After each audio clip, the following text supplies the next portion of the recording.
Você vai ser minha hoje à noite, Isabelle. E não me interessa o que você pensa sobre isso. Às 10 horas, você vai estar na ala leste do palácio, na biblioteca privada. E se não aparecer, garanto que seu marido vai acordar amanhã sem a posição de conselheiro real, sem a fortuna da família e principalmente sem a reputação que ele tanto preza. Por quê? Eu tenho nas mãos documentos que provam que o querido Marquês Henri de Beaumont não é o nobre honrado que todos pensam. Ele é, na verdade, um traidor da coroa. E uma palavra minha ao rei e a cabeça dele rola. Literalmente. Você entendeu bem o que eu disse?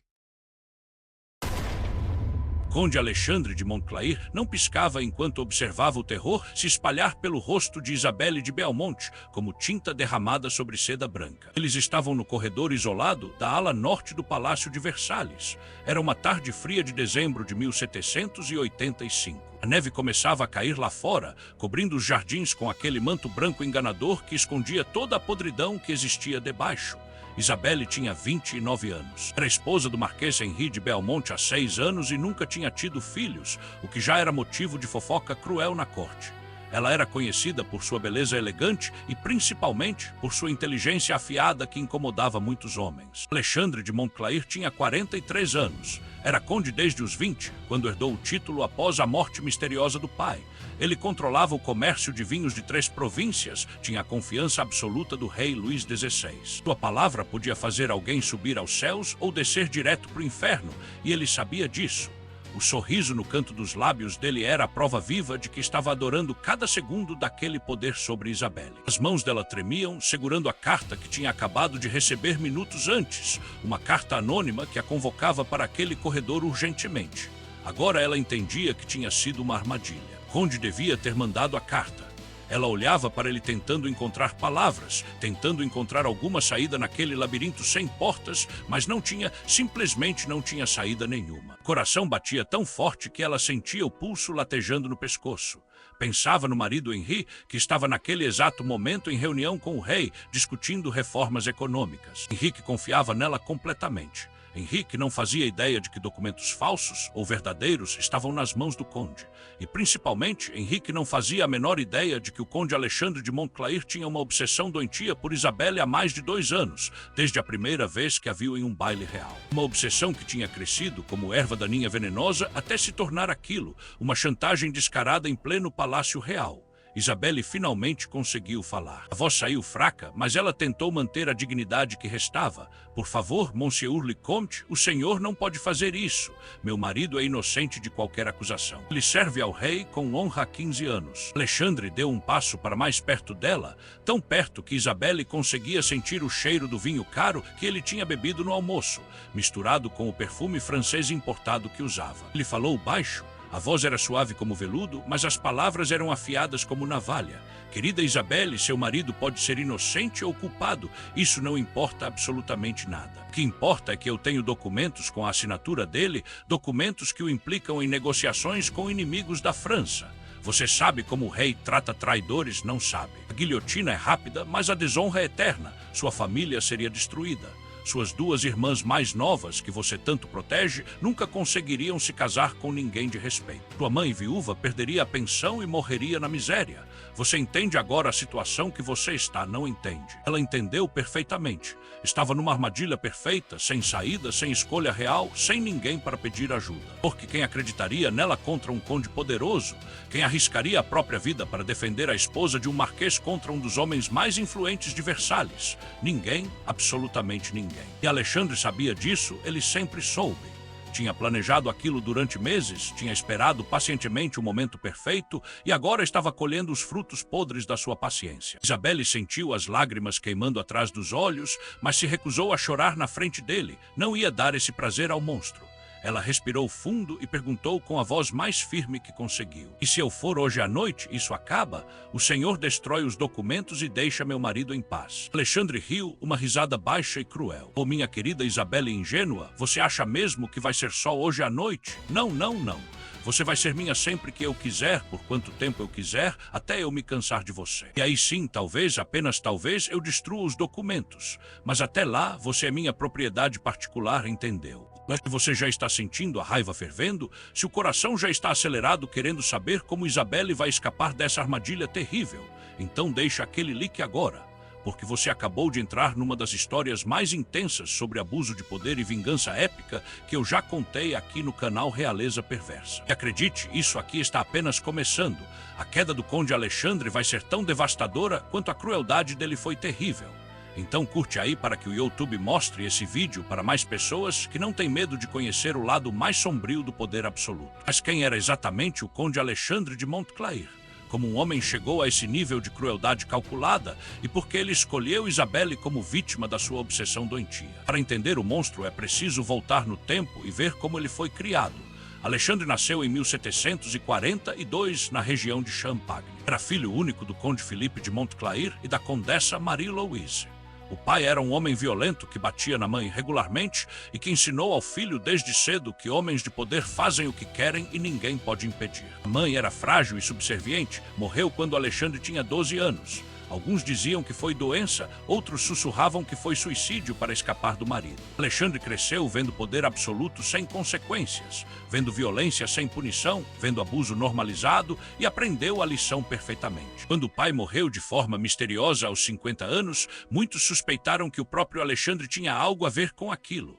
Mas ninguém nunca provou nada. Ninguém investigou de verdade, porque quem ia investigar a morte de um nobre poderoso, especialmente quando o filho herdeiro tinha conexões ainda mais fortes na corte. Alexandre assumiu o título de conde aos 20 anos e passou as 2 décadas seguintes construindo um império de influência.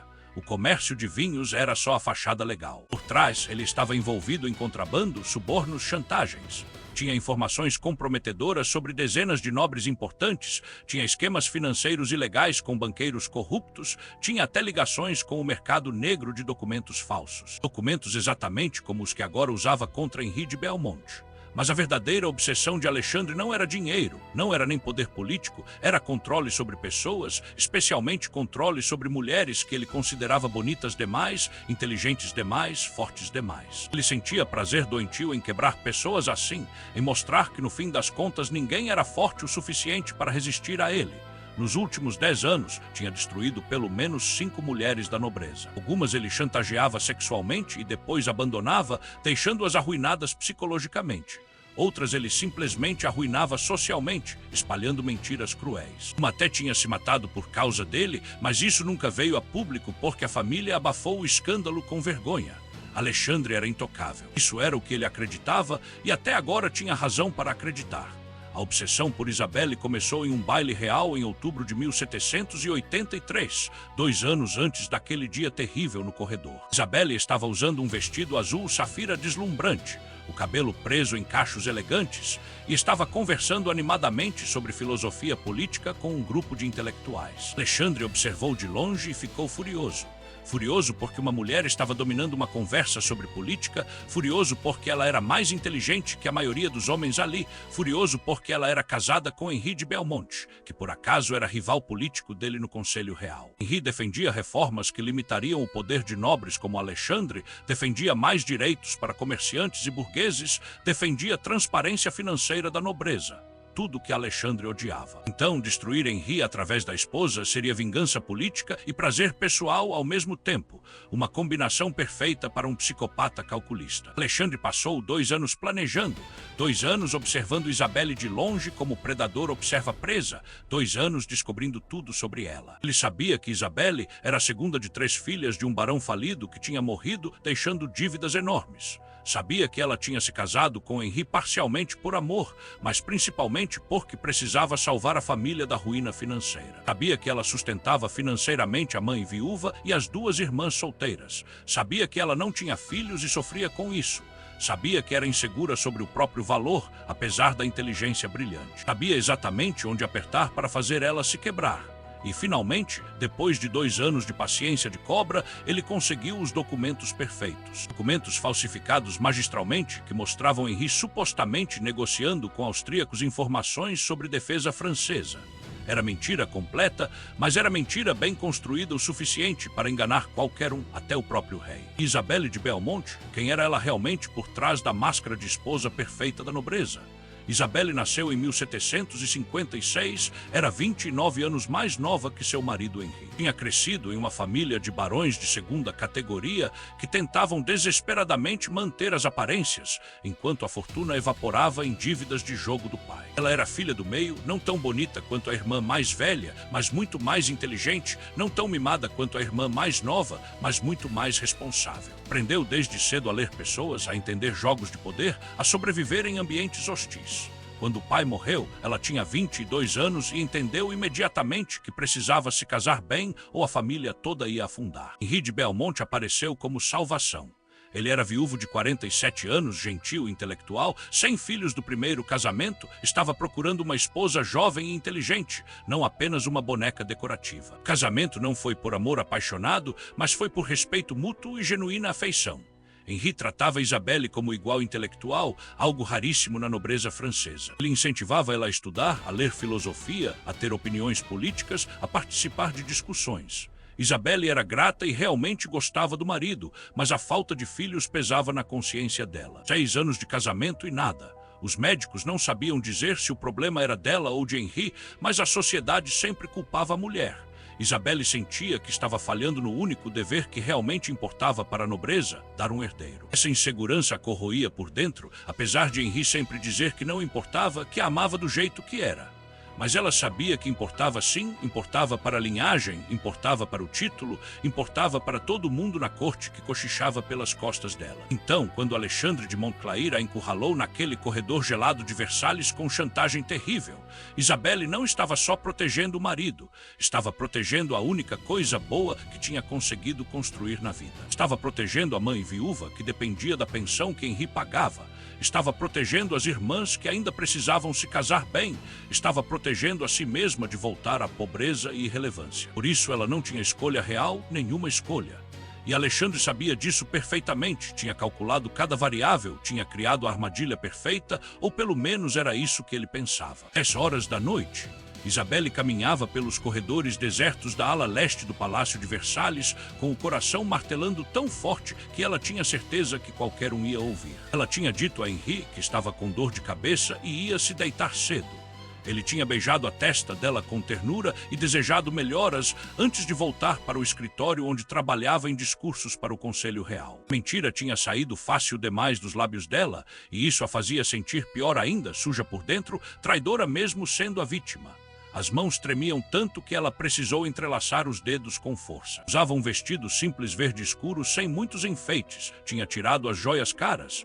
Não queria parecer que estava se enfeitando para aquilo. Queria deixar claro que estava indo forçada, não por vontade. A biblioteca privada da ala leste era um lugar que poucos conheciam. Era tecnicamente parte dos aposentos privados do falecido Duque de Orleans, mas desde que ele morreu, 3 anos atrás, o lugar ficou abandonado, perfeito para encontros secretos, perfeito para coisas que não podiam ver a luz do dia. A porta de carvalho maciço estava entreaberta, luz de velas vazava pela fresta. Isabelle parou na frente da porta, respirou fundo 3 vezes tentando acalmar o pânico, pensou em virar e correr, correr para longe dali, correr para fora de Versalhes, correr para outro país. Mas então pensou na mãe, nas irmãs em Henri, na guilhotina, no sangue, na desonra e empurrou a porta. Alexandre de Montclair estava de pé perto da lareira acesa. Tinha tirado o casaco formal e estava só de colete e camisa, o cabelo curto perfeitamente arrumado. Nas mãos, segurava uma taça de vinho tinto que brilhava vermelho como sangue na luz das velas. Ele se virou quando ouviu a porta e o sorriso que abriu no rosto dele foi a coisa mais cruel que Isabelle já tinha visto na vida. Bem-vinda, Isabelle. Estou impressionado, você realmente veio. Por um momento achei que você fosse ser tola o suficiente para me desafiar. A voz dele era suave demais, amigável demais, como se estivessem encontrando para tomar chá, não para um abuso de poder grotesco. Isabelle fechou a porta atrás de si, mas ficou perto dela. Não ia entrar mais no cômodo se pudesse evitar. A voz saiu mais firme do que ela esperava. Eu vim porque o senhor me chantageou, não porque eu quis. Faça o que vai fazer logo e me deixe ir embora. Alexandre riu daquela risada que fazia o estômago dela revirar. Oh, não, não, não. Você não entendeu nada, querida. Isso aqui não é algo rápido e mecânico. Eu não sou um animal sem educação. Nós vamos conversar, você vai beber vinho comigo, vai me contar sobre seu dia, vai fingir que está aqui porque quer. Porque sabe de uma coisa, Isabelle, a parte mais deliciosa de tudo isso não é seu corpo, é sua humilhação. É ver você fingindo que está tudo bem quando, na verdade, está morrendo por dentro. É isso que eu quero. Naquele momento, Isabelle entendeu que estava lidando com algo muito pior do que um nobre pervertido comum. Estava lidando com um psicopata puro, alguém que sentia prazer no sofrimento psicológico em si, não apenas no ato físico. Alguém que queria quebrar a alma antes de tocar o corpo. E isso era aterrorizante de uma forma que ela não tinha palavras para descrever. Mas foi também nesse momento que algo mudou dentro dela.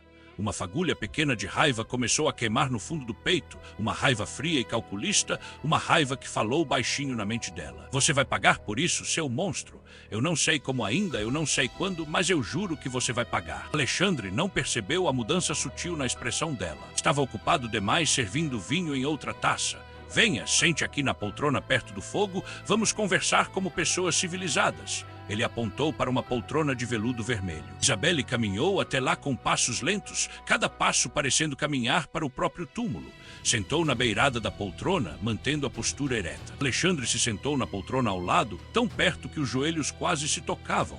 Estendeu a taça de vinho para ela. Beba, é um Bordeaux de 1770, excelente safra. Isabelle pegou a taça, mas não bebeu, apenas segurou olhando para o líquido vermelho escuro, pensando se tinha veneno ali, pensando se a morte não seria melhor que aquilo. Me conta, Isabelle, você ama seu marido? Alexandre perguntou de repente. Ela olhou para ele confusa com a pergunta. O quê? Ele repetiu. Você ama Henri de Belmonte de verdade ou casou por dinheiro, como todo mundo sabe que foi?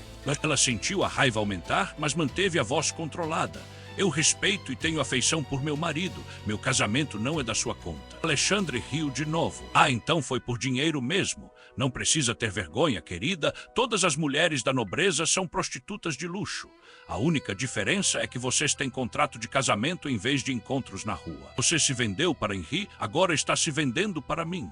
Qual é a diferença real? As palavras cortaram fundo. Isabelle sentiu as lágrimas ameaçando cair, mas piscou forte para segurar. Não ia dar a satisfação de chorar, não ia. Tem diferença sim, eu escolhi me casar com Henri. Você está me forçando.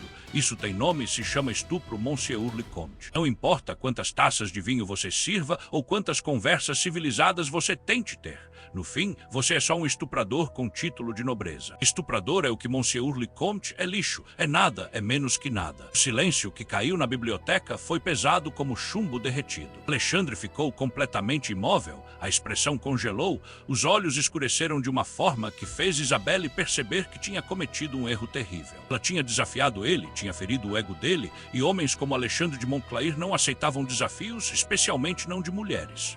Ele levantou devagar, colocou a taça de vinho na mesinha lateral, deu 2 passos até ficar em pé na frente dela, olhando para baixo com expressão gelada. Então você quer me insultar na minha cara? Quer me chamar de estuprador? Tudo bem.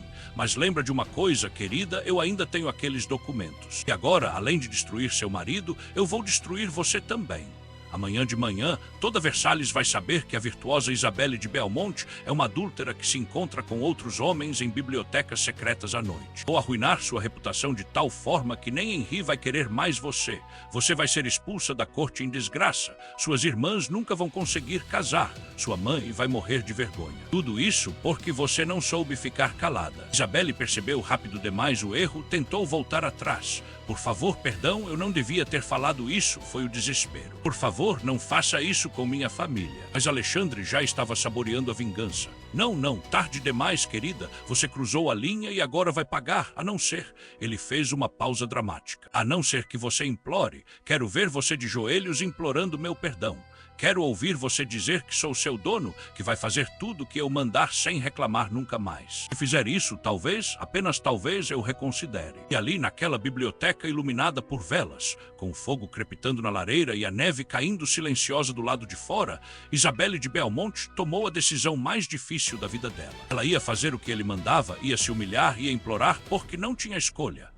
Mas, ao mesmo tempo, no fundo da mente, tomou outra decisão também, uma decisão que Alexandre nunca ia descobrir. Ela ia destruir aquele homem, ia coletar cada pedaço de evidência, ia encontrar cada vítima, ia juntar cada documento e um dia, algum dia, ia expor o monstro pelo que ele realmente era. Ela não sabia como ainda, não sabia quando, mas sabia que ia fazer. porque se tinha uma coisa que a vida tinha ensinado a Isabelle era isso. Sobreviventes são pacientes, sobreviventes esperam o momento certo, sobreviventes nunca esquecem. Agora me conta de onde você está assistindo essa história, de qual cidade do Brasil ou do mundo você acompanha as narrativas mais intensas e proibidas da realeza perversa. Deixa aqui nos comentários sua localização. Eu leio todos os comentários e fico impressionado. 3 semanas se passaram desde aquela primeira noite terrível na biblioteca. 3 semanas que para Isabelle pareceram 3 anos de inferno.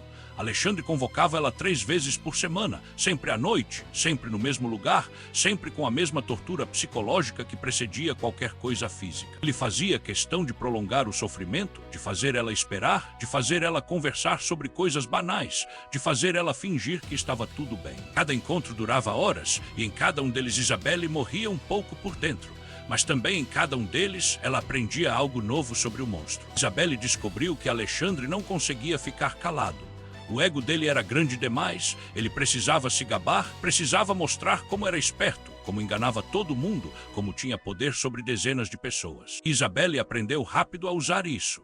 Ela fazia perguntas sutis, demonstrava admiração falsa pela inteligência dele e Alexandre, vaidoso como pavão, contava tudo. Contava sobre os esquemas de contrabando, sobre os documentos falsificados, sobre as chantagens que tinha sobre outros nobres, sobre as outras mulheres que tinha destruído. Cada palavra que saía da boca dele era uma confissão e Isabelle guardava tudo na memória com cuidado de advogado.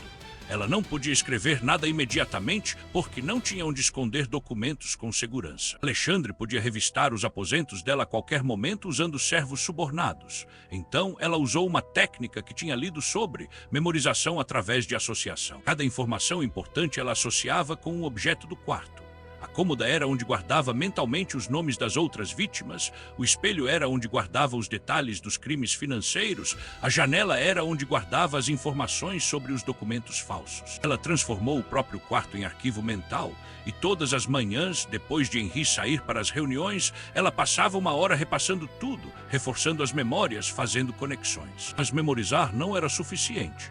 Isabelle sabia que precisava de provas físicas, precisava de documentos reais, de testemunhas reais, de algo concreto que pudesse apresentar e que ninguém pudesse negar. O problema era como conseguir isso sendo vigiada constantemente por Alexandre, sendo prisioneira da própria vida. Foi aí que ela tomou uma decisão arriscada. Ia precisar de ajuda, ia precisar confiar em alguém, e confiar era a coisa mais perigosa em Versalhes, onde todo mundo vendia todo mundo por promoção ou dinheiro. Havia um servo velho nos aposentos da ala leste, um homem negro de uns 60 anos chamado Etienne.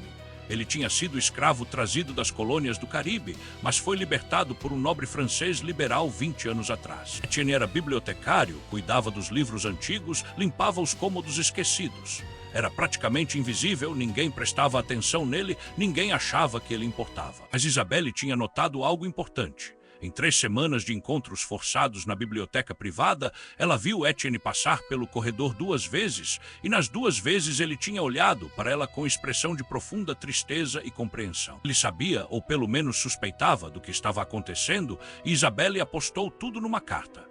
Era uma manhã fria de janeiro de 1786 quando Isabelle encontrou Etienne sozinho na biblioteca principal do palácio. Ela fingiu estar procurando um livro de filosofia, esperou até ter certeza que não tinha mais ninguém por perto, então se aproximou dele e sussurrou baixinho. Monsieur Etienne, eu preciso de ajuda, estou em perigo, por favor. Ele não se virou imediatamente, continuou organizando livros na estante, mas sussurrou de volta. Eu sei, madame, não sou cego, vi o que está acontecendo. O coração dela deu um salto, ele sabia. Ela continuou, você pode me ajudar. Ele finalmente se virou. Os olhos dele eram fundos e tristes, cheios de histórias de sofrimento próprio. Eu posso tentar, madame, mas o conde é poderoso, é perigoso. Se ele descobrir que estou ajudando a senhora, ele me mata e ninguém vai ligar. Sou só um servo negro velho, minha vida não vale nada para essa gente. Isabelle sentiu as lágrimas virem, mas segurou. Você está errado, Monsieur Etienne, sua vida vale sim, vale muito. E eu prometo por tudo que é sagrado, que se você me ajudar, vou proteger o Senhor, vou garantir que nada de mal aconteça com o Senhor. Etienne a estudou por um longo momento, medindo se podia confiar, então finalmente acenou com a cabeça devagar. o que a senhora precisa. Ela explicou rápido. Preciso de acesso aos documentos dele, aos arquivos privados. Preciso copiar coisas, preciso de provas, preciso de nomes de outras vítimas, preciso de tudo. Etienne pensou, então disse: eu tenho acesso a algumas salas porque limpo elas. A ala oeste, onde o conde tem escritório privado. Eu posso tentar conseguir chaves, mas vai demorar. A senhora precisa ser paciente, madame, e precisa continuar fazendo o que ele manda para não levantar suspeita. Ele não pode saber que estamos planejando nada. Isabelle sabia que isso significava mais semanas, talvez meses, de encontros forçados com Alexandre, mais noites de horror, mais traumas se acumulando. Mas não tinha escolha. Vingança exigia sacrifício, justiça exigia paciência. Ela concordou. Vou esperar o quanto for preciso. Me avise quando tiver algo, mas por favor, tome cuidado. Se ele descobrir, eles apertaram as mãos rapidamente. Um pacto silencioso foi formado ali na biblioteca, iluminada pela luz fraca de janeiro que entrava pelas janelas altas. Um pacto entre uma mulher nobre desesperada e um servo velho que tinha visto sofrimento demais na vida e decidiu que já era hora de fazer algo a respeito. As semanas seguintes foram um inferno meticulosamente orquestrado. De dia, Isabelle era a esposa perfeita do Marquês Henri de Belmonte, sorria nos jantares, conversava nos salões, mantinha as aparências impecáveis. Ninguém suspeitava de nada. De noite, 3 vezes por semana, ela morria aos poucos nas mãos de Alexandre de Montclair. Mas com uma diferença agora, ela tinha propósito. Cada encontro não era só humilhação, era oportunidade de coletar informação. Cada conversa não era só tortura, era interrogatório disfarçado. Alexandre não percebia que estava sendo manipulado porque o ego dele era cego demais. Numa dessas noites, Alexandre estava particularmente orgulhoso de si mesmo. Tinha acabado de fechar um negócio lucrativo de contrabando de seda, estava bebendo champanhe caro e começou a se gabar. Sabe, Isabelle, você devia se sentir honrada. Eu poderia ter qualquer mulher em Versalhes, poderia ter até a própria rainha se quisesse, mas escolhi você. Sabe por quê? Porque você é inteligente e eu gosto de quebrar coisas inteligentes. É mais satisfatório. Isabelle engoliu a bile que subiu na garganta e forçou um sorriso. O senhor é realmente brilhante, Monsieur le Comte. Como consegue controlar tanta coisa ao mesmo tempo e ninguém descobre? Alexandre se inclinou para a frente, os olhos brilhando com orgulho doentio. É simples, querida, eu tenho informação. Informação é poder. Eu tenho arquivos sobre 50 nobres importantes, 6 segredos que destruiriam famílias inteiras. Por exemplo, ele baixou a voz como se fosse compartilhar segredo precioso.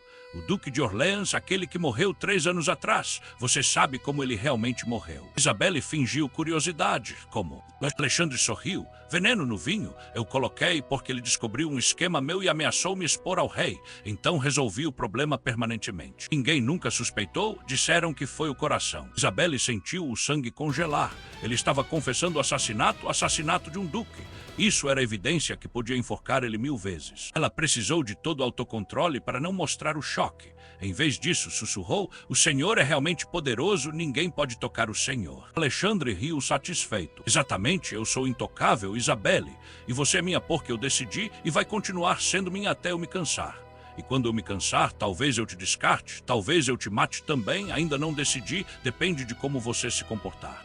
Quando Isabelle finalmente saiu daquela biblioteca algumas horas depois, ela foi direto para o quarto, trancou a porta, correu para a bacia de porcelana e vomitou tudo que tinha no estômago. O corpo tremia incontrolavelmente.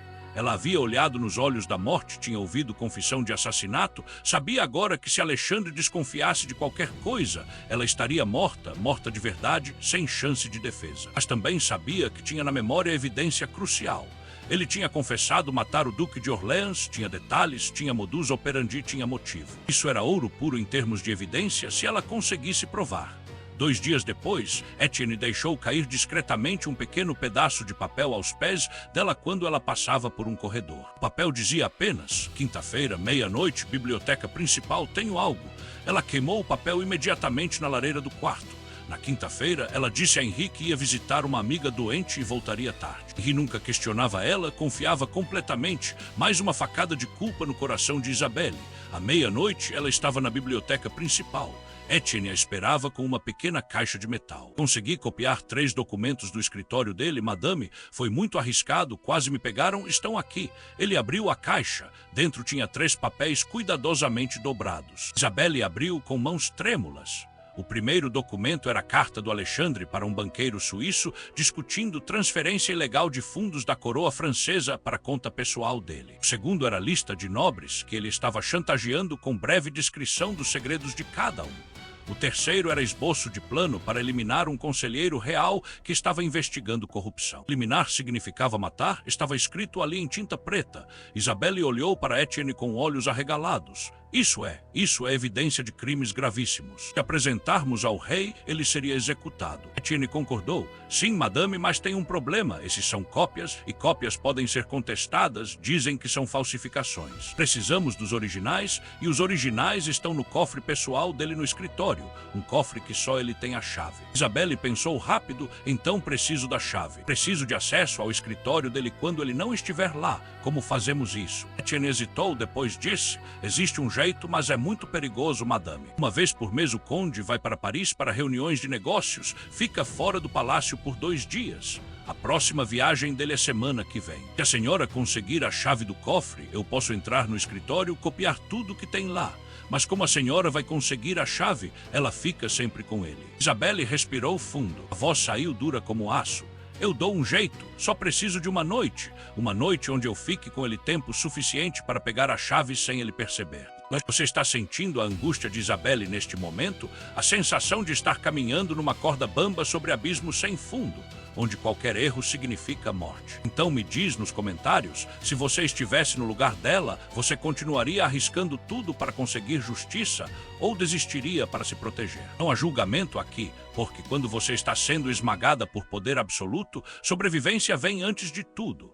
Deixe a sua resposta nos comentários, porque quero saber o que você pensa sobre esse dilema impossível de Isabelle. A oportunidade veio mais rápido do que Isabelle esperava. Alexandre mandou o recado que ela devia encontrar ele na próxima terça-feira à noite, que seria o último encontro antes da viagem dele para Paris. Ele ia ficar fora 4 dias cuidando de negócios. A mensagem dizia também que ela devia levar vinho caro como presente para ele, uma humilhação adicional, fazer ela gastar dinheiro do marido para agradar o abusador. Mas Isabelle viu oportunidade onde Alexandre viu apenas mais sadismo. Ela foi até o boticário mais discreto de Versalhes, um homem velho que vendia ervas medicinais e algumas outras coisas menos legais. Comprou tintura de ópio concentrada, suficiente para fazer um homem dormir profundamente por horas, mas não o suficiente para matar.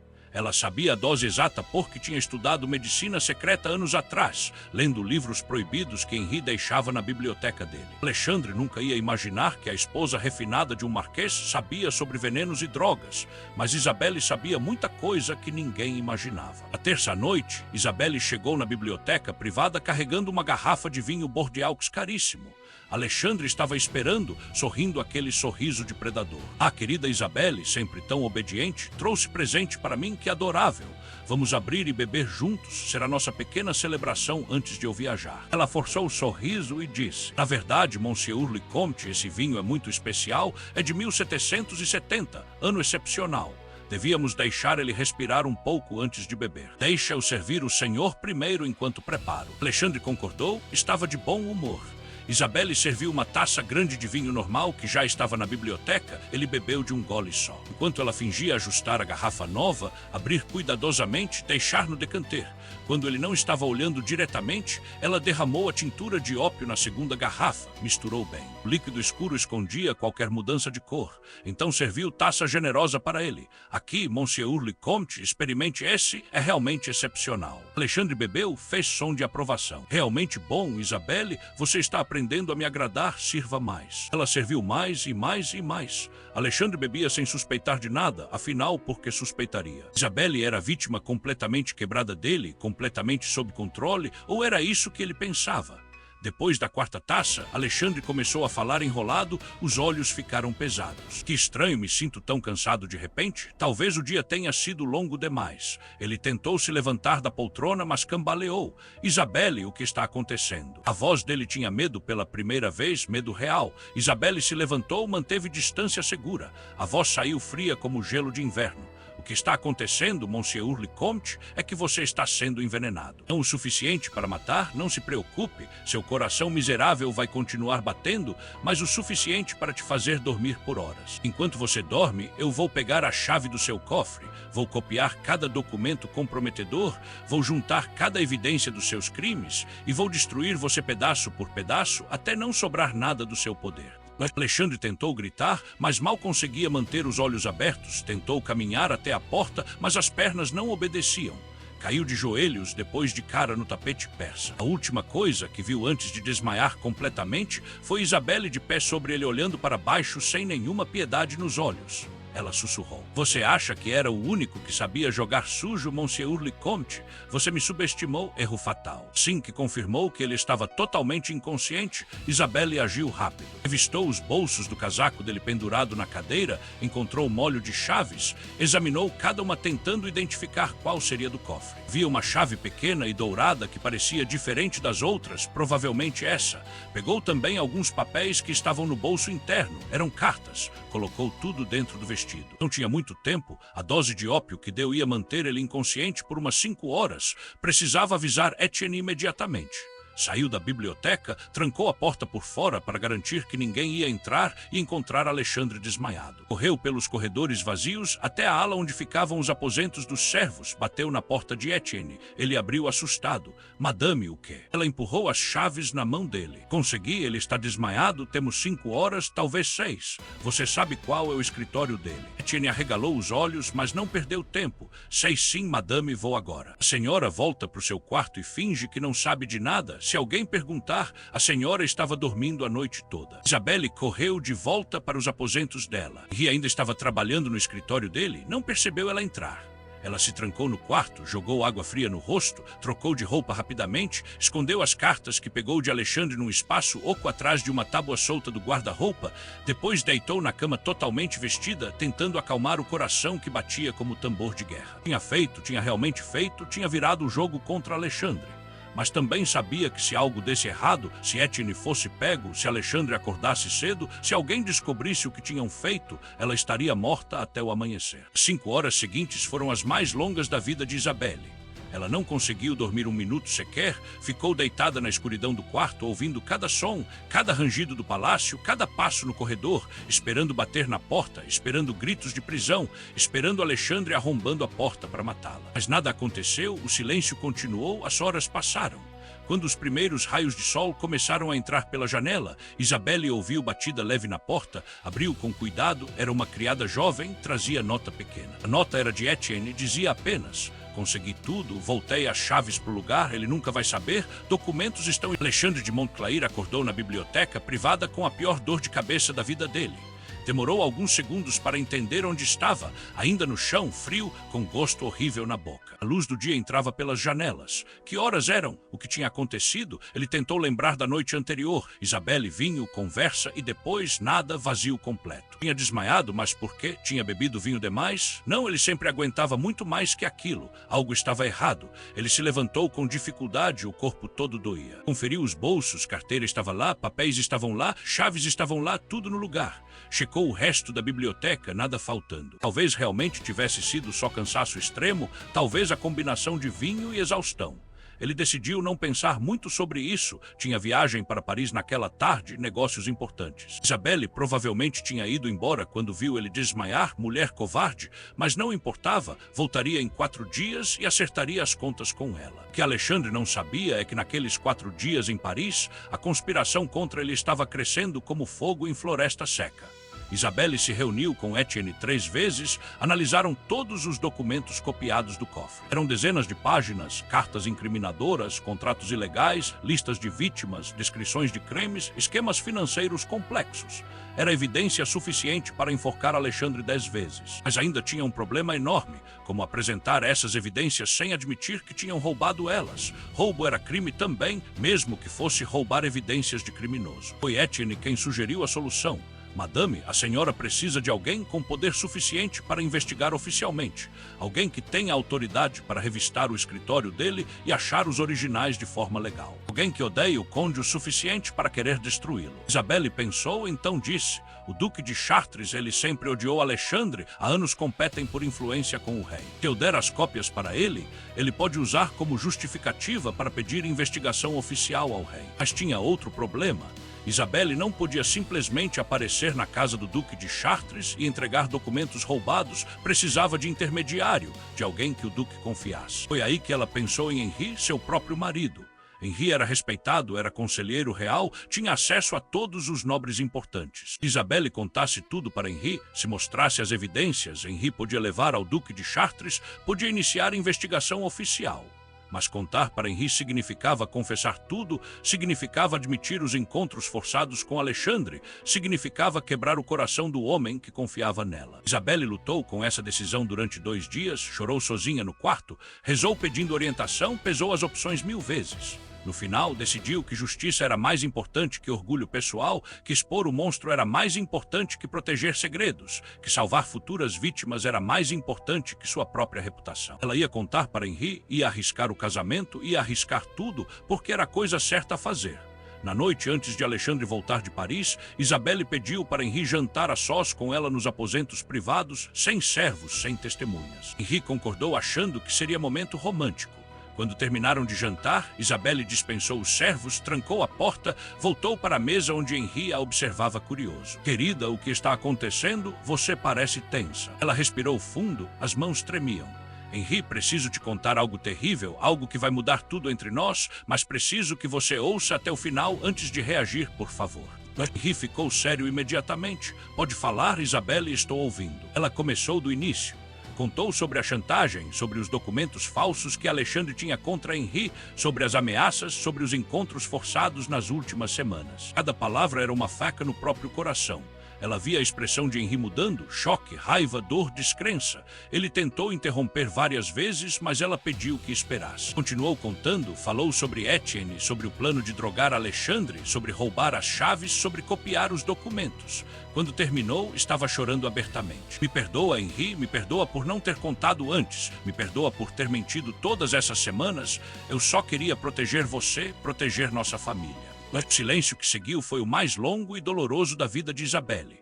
Henri ficou imóvel, olhando para ela como se estivesse vendo uma estranha, depois levantou devagar, caminhou até a janela, ficou de costas olhando para os jardins escuros lá fora. Quando finalmente falou, a voz saiu rouca. Você está me dizendo que durante semanas, enquanto eu trabalhava confiando em você completamente, você estava se encontrando com aquele monstro, estava. A voz dele falhou, estava se deitando com ele. Isabelle sentiu o mundo desmoronar. Não, Henri, não era assim, eu era forçada, ele me chantageava, não tinha escolha. Henri se virou, os olhos vermelhos. Sempre tem escolha, Isabelle. Você podia ter me contado no primeiro dia, poderíamos ter enfrentado juntos, mas não, você decidiu sozinha, decidiu me trair para me proteger. Como eu posso acreditar em você agora? Como eu sei que não está mentindo sobre a chantagem? Como eu sei que não foi caso voluntário que você está tentando encobrir com essa história elaborada? A acusação cortou mais fundo que qualquer coisa Alexandre tinha feito. Isabelle sentiu a raiva subir, raiva limpa e justa. Se levantou da cadeira e encarou o marido. Você quer prova, Henri? Quer prova que eu estou dizendo a verdade? Ela foi até o guarda-roupa, arrancou a tábua solta, pegou a pilha de documentos copiados, jogou na mesa na frente dele. Aqui. Ele lê tudo, vê os crimes dele, vê as outras vítimas, vê o que ele fez, vê que ele confessou ter matado o Duque de Orleans. Lê tudo e depois me diz se você acha que eu inventei isso tudo. Henri pegou os documentos com mãos trêmulas, começou a ler página após página. A expressão foi mudando de raiva para choque para horror absoluto. Quando terminou, estava pálido. Deus do céu, isso é monstruoso. Se metade disso for verdade, Alexandre de Montclair é o pior criminoso de Versalhes. Ele olhou para Isabelle, a raiva tinha ido embora, substituída por culpa e dor. Me perdoa por ter duvidado de você. Eu devia ter percebido, devia ter visto que algo estava errado, fui cego, fui covarde. Isabelle correu até ele, abraçou com força, os dois choraram juntos, liberando semanas de tensão, de medo, de dor acumulada. Quando finalmente se separaram, Henri segurou o rosto dela entre as mãos. Eu prometo, Isabelle, prometo que vamos destruir esse monstro, vamos expor cada crime, vamos garantir que ele pague por tudo que fez a você e a todas as outras vítimas. E depois disso, se você ainda me quiser, vamos reconstruir nossa vida, mas se você quiser me deixar por eu não ter te protegido, eu vou entender. Isabelle balançou a cabeça. Eu não quero te deixar, Henri, eu quero justiça e quero que façamos isso juntos. Ela explicou o plano: levar os documentos ao Duque de Chartres, pedir investigação oficial, revistar o escritório de Alexandre legalmente, juntar testemunhas, construir caso irrefutável. Henri concordou com cada ponto. No dia seguinte de manhã cedo, antes de Alexandre voltar de Paris, Henri pediu audiência urgente com o Duque de Chartres, levou todos os documentos copiados. O Duque leu com olhos arregalados. Isso é, se isso for verdade, Marquês de Belmonte, temos o maior escândalo de Versalhes em décadas. Eu preciso confirmar com o rei, preciso de autorização para investigar um conde, mas com essas evidências preliminares, tenho certeza que o rei vai aprovar. Alexandre de Montclair voltou de Paris na quinta-feira à tarde se sentindo renovado e poderoso. Os negócios tinham ido bem, tinha fechado contratos lucrativos, tinha expandido influência, estava pronto para voltar a atormentar Isabelle, talvez convocá-la ainda naquela noite, só para mostrar que continuava no controle. Ele não fazia ideia da tempestade que estava prestes a cair sobre a cabeça dele.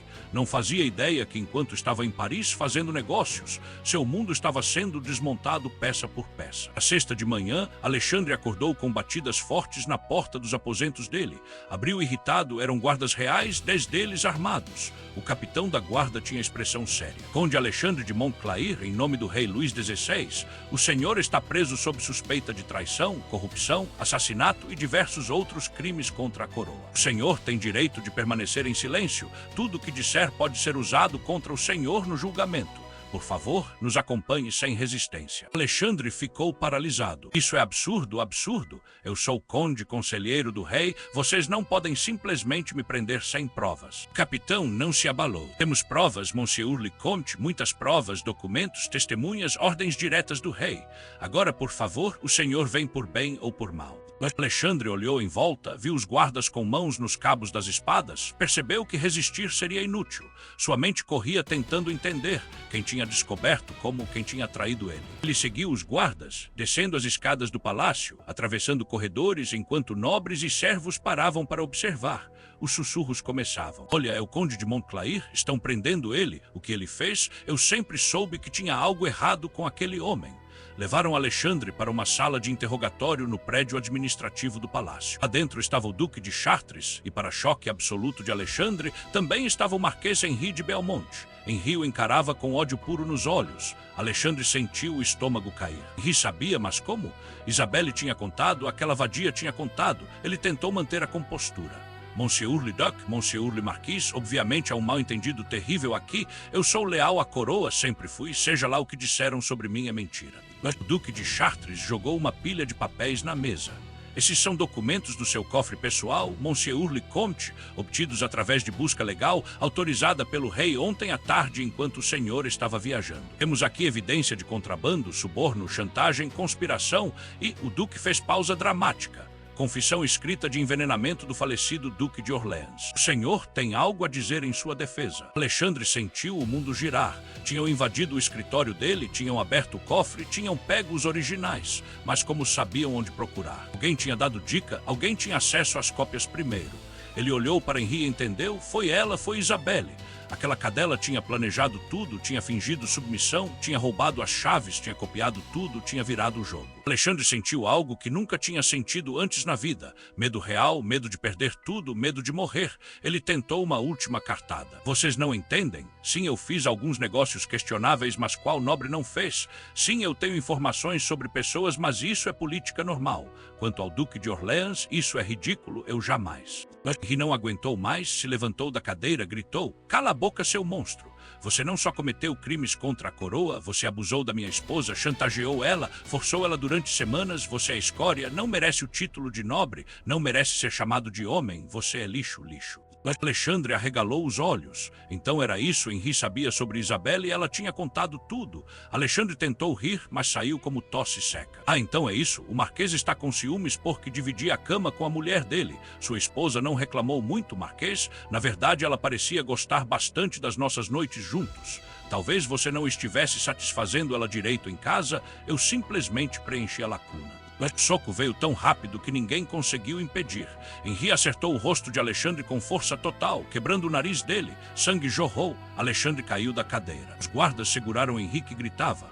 Ela era forçada, seu psicopata, forçada. Você chantageou ela, ameaçou minha vida, ameaçou a família dela. Ela não tinha escolha, mas você vai ter a escolha da guilhotina ou da forca e eu vou estar lá assistindo você morrer. Levaram Henri para fora para acalmar, deixaram Alexandre sangrando no chão, sendo observado pelos guardas. O Duque de Chartres olhou para baixo com nojo. Monsieur le Comte, ou melhor, esconde, porque seu título está sendo revogado neste momento. O senhor será julgado em 3 dias, o rei já revisou as evidências e está pessoalmente indignado. Prepare sua defesa se conseguir, mas eu duvido que qualquer advogado queira defender alguém com provas tão esmagadoras contra si. Alexandre ficou 3 dias na prisão do palácio, uma cela pequena e úmida, sem os luxos que estava acostumado, sem servos, sem vinho caro, sem poder nenhum. Ele que tinha sido um dos homens mais poderosos de Versalhes, agora era apenas um número, um prisioneiro comum. Ele tentou subornar guardas, mas ninguém aceitou, tentou mandar mensagens para aliados, mas foram todas interceptadas, estava completamente isolado, completamente sozinho pela primeira vez na vida, e o pânico começou a se instalar de verdade. No 3º dia, trouxeram ele para a sala de julgamento. Não era audiência pública completa, era julgamento administrativo reservado só para nobres acusados de traição. Presente estava o próprio rei Luís XVI, o Duque de Chartres como acusador principal, Henri de Belmonte como testemunha e, para horror absoluto de Alexandre, também estava presente Isabelle de Belmonte. Ela ia testemunhar, ela ia falar publicamente. Alexandre olhou para ela do outro lado da sala. Ela estava de pé ao lado do marido, vestida de forma simples, mas digna. Os olhos dela encontraram os dele, e pela primeira vez Alexandre viu nos olhos de uma das suas vítimas não medo, mas triunfo frio. O rei Luís XVI abriu a sessão, a voz dele era formal e fria. Estamos aqui para julgar Alexandre de Montclair, anteriormente Conde de Montclair, título que foi revogado ontem por ordem real. Ele está acusado de múltiplos crimes contra a coroa e contra súditos franceses, traição, corrupção, contrabando, assassinato, extorsão, abuso de poder e crimes de natureza sexual contra mulheres da nobreza. Duque de Chartres, apresente as acusações formalmente. O Duque de Chartres se levantou, tinha pilha enorme de documentos, passou a próxima hora apresentando cada crime com detalhes meticulosos, mostrou cartas de contrabando, contratos ilegais, listas de chantagem, transferências financeiras suspeitas e, finalmente, a carta onde Alexandre confessava ter envenenado o Duque de Orléans. Cada evidência era mais condenatória que a anterior. Alexandre tentou contestar, tentou dizer que eram falsificações, mas o Duque tinha os originais, tinha a caligrafia dele verificada por especialistas, tinha testemunhas que confirmavam transações, não havia saída. Então chegou a parte mais difícil, o Duque chamou Isabelle para testemunhar. Ela caminhou até a frente da sala, jurou sobre a Bíblia dizer a verdade e começou a falar. A voz dela tremia no início, mas foi ficando mais firme. Ela contou sobre o dia no corredor, quando Alexandre a chantageou pela primeira vez, contou sobre as ameaças contra Henri e a família, contou sobre os encontros forçados, e então, com voz dura como aço, contou sobre como ele se gabava dos crimes, como confessou matar o Duque de Orléans, como descreveu em detalhes como enganava todo mundo. Alexandre não aguentou, se levantou gritando, ela está mentindo. Ela é amante que eu cansei e agora quer se vingar, tudo mentira. Isabelle o encarou, a voz saiu gelada. Se eu sou amante voluntária, Monsieur, então explica por que você precisava me chantagear. Explica os documentos falsos que você fabricou contra meu marido. Explica as testemunhas que vou chamar agora, outras mulheres que você fez a mesma coisa. Ela se virou para o rei. Vossa Majestade, com sua permissão, gostaria de trazer 3 testemunhas adicionais, mulheres que sofreram nas mãos deste homem, mas tinham medo demais de falar até agora. O rei acenou, as 3 mulheres entraram. Todas eram esposas ou viúvas de nobres, todas estavam tremendo, mas determinadas. Uma por uma contaram histórias horríveis, chantagens, abusos, ameaças. Uma delas começou a chorar lembrando. A irmã dela tinha se matado por causa de Alexandre, se jogado de uma torre 3 anos atrás porque não aguentou mais a vergonha e o trauma. A família tinha abafado na época, mas agora a verdade estava saindo. Alexandre de Montclair não era só criminoso político, era predador serial. Havia destruído dezenas de vidas ao longo de 20 anos. Quando as testemunhas terminaram, o silêncio na sala era pesado como chumbo. O próprio rei Luís XVI estava visivelmente perturbado. Ele olhou para Alexandre com nojo. O senhor tem algo a dizer em sua defesa? Alguma explicação para esses crimes horríveis? Alexandre percebeu que estava acabado, completamente acabado. Não tinha advogado, não tinha testemunhas de defesa, não tinha aliados, todos o tinham abandonado. Ele fez a única coisa que restava, tentou implorar. Vossa Majestade, eu cometi erros, admito, mas não mereço morrer. Posso pagar compensação às vítimas, posso devolver dinheiro roubado, posso me exilar voluntariamente, por favor, misericórdia. Henri de Belmonte se levantou, a voz era de raiva controlada. Misericórdia, Vossa Majestade? Ele pede misericórdia. Onde estava a misericórdia dele quando torturava minha esposa, quando ameaçava minha vida, quando envenenou o Duque de Orleans, quando destruiu famílias inteiras? Ele não mostrou misericórdia a ninguém, não merece receber o que nunca deu. O rei concordou com a cabeça, estava claro que a decisão já estava tomada. O rei Luís XVI se levantou, todos na sala ficaram em silêncio absoluto. Alexandre de Montclair, após revisar todas as evidências apresentadas, após ouvir testemunhos múltiplos, após consultar com meus conselheiros, eu declaro o senhor culpado de todos os crimes acusados, traição à coroa, assassinato, corrupção, extorsão e crimes hediondos contra mulheres indefesas. Sua sentença é a seguinte: primeiro, todos seus bens, propriedades, títulos e posses estão confiscados pela coroa. Metade será distribuída como compensação para as vítimas, metade irá para o Tesouro Real. Segundo, seu nome será apagado dos registros oficiais da nobreza francesa. Será proibido usar o título de conde. Será tratado como cidadão comum sem privilégios. Terceiro, e mais importante, o senhor está condenado à morte por decapitação na guilhotina. A execução será pública, será realizada daqui a 7 dias na Place de la Révolution em Paris. Que Deus tenha misericórdia da sua alma, porque a França não terá. Alexandre desmoronou, literalmente caiu de joelhos, começou a soluçar, implorar. Não, por favor, não a guilhotina, não morte pública, qualquer coisa menos isso. Mas os guardas já estavam vindo, pegaram ele pelos braços, arrastaram para fora da sala enquanto ele gritava. Isabelle observou sem nenhuma emoção no rosto. Viu o homem que tinha atormentado ela ser levado para o próprio inferno. Sentiu não piedade, não alegria, apenas vazio. Apenas o peso de tudo que tinha passado. Sentiu as lágrimas finalmente virem, não lágrimas de tristeza, mas de alívio, alívio de que tinha acabado, de que tinha conseguido, de que o monstro ia pagar. Henri colocou o braço em volta dela, a puxou para perto, sussurrou: você foi incrivelmente corajosa, mais corajosa que qualquer soldado que já conheci. Você não só sobreviveu, você venceu, você o destruiu. Isabelle encostou a cabeça no ombro do marido. Eu não fiz sozinha, você me ajudou, Etienne me ajudou, as outras mulheres me ajudaram, foi todos nós juntos contra o monstro e nós vencemos. Henri concordou, sim, querida, nós vencemos. Na semana seguinte, no dia marcado para a execução, metade de Paris estava na Place de la Révolution. A multidão enorme queria ver a queda de um dos nobres mais odiados. A história dos crimes de Alexandre tinha se espalhado como fogo.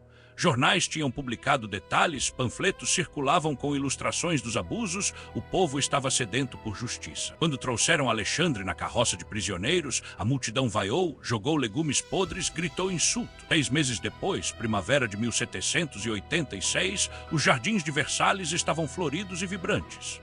Isabelle caminhava entre as roseiras com um livro na mão, estava lendo Filosofia de Rousseau, estava em paz, ou pelo menos tentando chegar lá. A cura de trauma não era instantânea, tinha pesadelos ainda, tinha momentos de pânico quando via homens que lembravam Alexandre, mas estava melhor, muito melhor. Tinha começado terapia com um médico discreto especializado em trauma mental.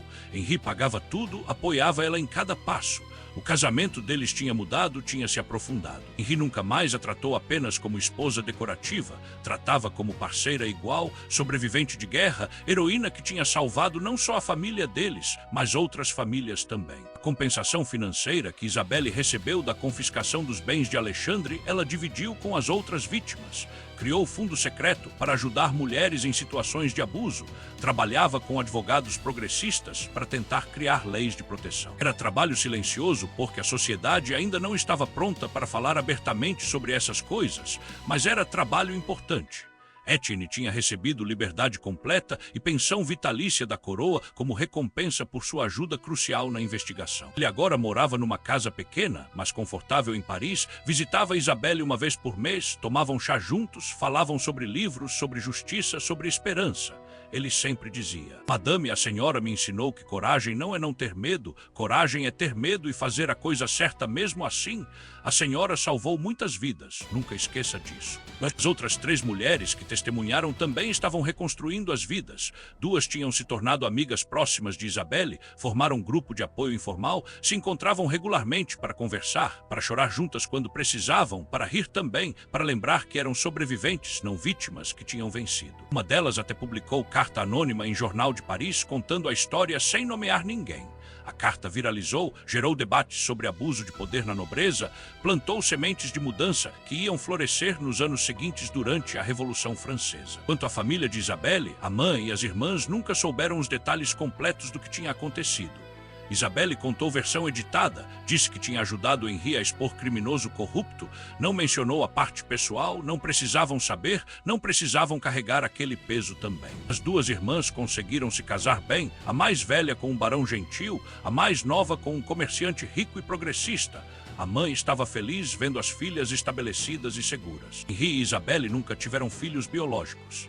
Isabelle descobriu através dos médicos que o problema era dela mesma, mas em vez de se lamentar, eles adotaram, pegaram 3 crianças órfãs, 2 meninas e um menino, criaram com amor e educação progressista, ensinaram sobre justiça, sobre igualdade, sobre a importância de defender os fracos. As crianças cresceram ouvindo histórias sobre a coragem da mãe adotiva, sobre como ela tinha enfrentado o tirano e vencido. Elas aprenderam desde cedo que poder sem ética é tirania, e que resistência é possível. Anos depois, quando a Revolução Francesa finalmente explodiu em 1789, Isabelle não ficou surpresa, ela tinha visto os sinais, tinha sentido a raiva crescendo no povo, tinha entendido que o sistema que permitia nobres como Alexandre de Montclair existir estava podre até o núcleo e precisava cair. Ela e Henri apoiaram as reformas iniciais da Revolução, antes dela se tornar violenta demais, depois fugiram para a Inglaterra para proteger a família quando o terror começou, mas Isabelle nunca esqueceu as lições que aprendeu, nunca parou de lutar por justiça à sua maneira. E assim termina a história de Isabelle de Belmonte, a mulher que foi chantageada e abusada por um dos nobres mais poderosos de Versalhes, mas que em vez de se quebrar, se tornou mais forte, que em vez de aceitar o papel de vítima silenciosa, se tornou investigadora secreta, que em vez de morrer de vergonha, expôs o monstro e o destruiu completamente. Ela provou que mesmo em sistema completamente injusto, mesmo quando tudo está contra você, mesmo quando não parece ter saída nenhuma, resistência é possível, vitória é possível, justiça pode acontecer, mas só se você lutar por ela, só se você for paciente, só se você for esperta e, principalmente, só se você nunca desistir. A história de Isabelle nos ensina várias coisas importantes. Primeiro, que abuso de poder não é acidente, é escolha consciente de quem está no poder. Alexandre de Montclair podia ter usado a posição dele para fazer bem, mas escolheu fazer mal, escolheu destruir vidas por prazer egoísta. Segundo, que vítimas de abuso não são fracas, são fortes demais, sobreviveram coisas que matariam pessoas mais fracas. Isabelle aguentou meses de tortura psicológica e ainda conseguiu planejar vingança meticulosa. Isso é força sobre-humana. Terceiro, que sistemas injustos só mudam quando pessoas corajosas os desafiam. Se Isabelle tivesse ficado calada, Alexandre continuaria destruindo vidas, mas ela falou, ela lutou e mudou o destino de dezenas de pessoas. Finalmente, a lição mais importante, que verdade é a força mais poderosa que existe. Alexandre de Montclair tinha riqueza, tinha título, tinha exército de aliados e servos, tinha poder político imenso, mas no fim, tudo isso foi destruído por uma coisa simples. Verdade, documentos que provavam seus crimes, testemunhas que contaram a verdade, evidências que não podiam ser negadas. A verdade não precisa de exército, não precisa de dinheiro, só precisa de pessoas corajosas dispostas a revelá-la. E quando é revelada, nenhum poder no mundo consegue esconder ela de novo. E essa história tocou seu coração se você sentiu a injustiça queimar e a verdade triunfar. E você ficou mais de uma hora aqui comigo, conhecendo os bastidores mais sombrios do poder absoluto. Então deixa aquele like agora para que o YouTube mostre esse conteúdo para mais pessoas que precisam saber que a justiça, mesmo tardia, é possível. Inscreve no canal Realeza Perversa porque toda semana trago uma nova história intensa de poder, obsessão, traição e vingança dos palácios mais perturbadores da história. Ativa o sininho das notificações para não perder nenhum episódio. Compartilha esse vídeo com aquele amigo.